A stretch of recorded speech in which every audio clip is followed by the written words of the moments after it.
ITBP জওয়ানকে শ্রদ্ধা জানাতে রবিবার রাতে ময়ূরেশ্বরে শোকসভার আয়োজন করল এলাকাবাসী। উল্লেখ্য, ছত্তিশগড়ের রায়পুরে অজানা রোগে মৃত্যু হয় আইটিবিপি জওয়ানের। তার বাড়ি বীরভূমের ময়ূরেশ্বরে।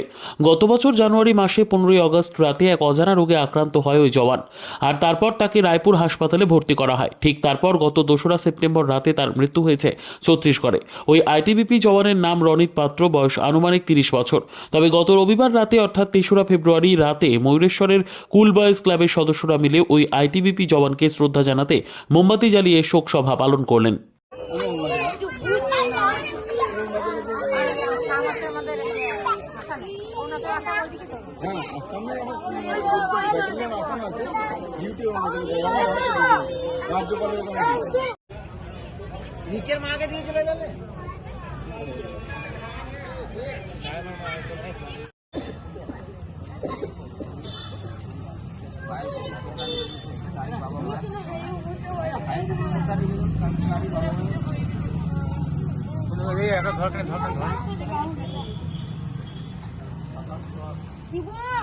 আমার টুটকাটা নিয়ে দা।